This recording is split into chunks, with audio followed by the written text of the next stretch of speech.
A Christian is responsible by adhering to the ethics set forth at a place of work, the laws of the land, and most of all, the obedience of the moral statutes in the Bible.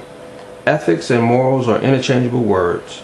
It is the guidelines used for measuring human behavior. The behavior is judged as good or bad based on ethical guidelines. In fact, if there are no ethical guidelines, it would not be possible to judge behavior. The Bible's role in the Christian code of ethics is the first and main source a Christian must go to for instruction. The book of Proverbs in the Bible is a great place to start for that instruction. Proverbs 1:2-5 in the Amplified Bible states that people may know skillful and godly wisdom and instruction, discern and comprehend the words of understanding and insight, receive instruction in wise dealing, and the discipline of wise thoughtfulness, righteousness, justice, and integrity. That prudence may be given to the simple, and knowledge, discretion, and discernment to the youth.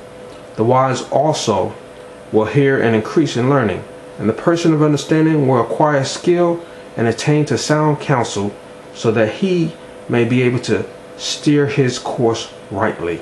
This passage states that the book of Proverbs is for the purpose of wise thoughtfulness, righteousness, justice, and integrity.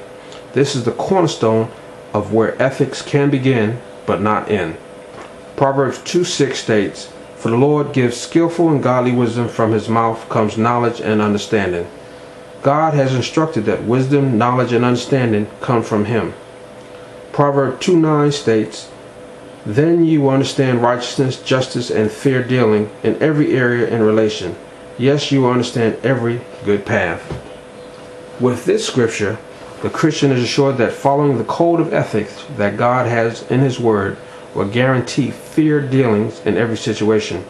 In addition, the Christian will understand what a good path is.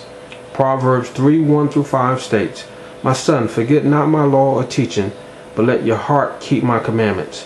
For length of days and years of life worth living, and tranquility, inward and outward, and continuing through old age till death, these shall they add to you. Let not mercy and kindness, shut not all hatred and selfishness and truth, shut not all deliberate hypocrisy or falsehood forsake you. Bind them about your neck, write them upon the tablet of your heart. So shall you find favor, good understanding, and high esteem in the sight or judgment of God and man. Lean on, trust in, and be confident in the Lord with all your heart and mind, and do not rely on your own insight or understanding. In all your ways know, recognize, and acknowledge him, and he will direct and make straight and plain your paths." The benefits of following this instruction is summed up in the last scripture that states God will direct and make straight and plain your paths. This instruction gives the Christian a code of ethics that promises good results in every endeavor.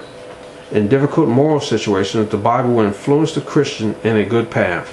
It is a source for Christian ethical living, as is stated in the scriptures that were read. In conclusion, a Christian source of ethics is also from the law of the land and the place of work. Therefore, the Bible is not the only source of ethics. Since Christians are in the world and not of the world, as it pertains to all of their code of ethics, they must adhere to the code of ethics of those prospective institutions.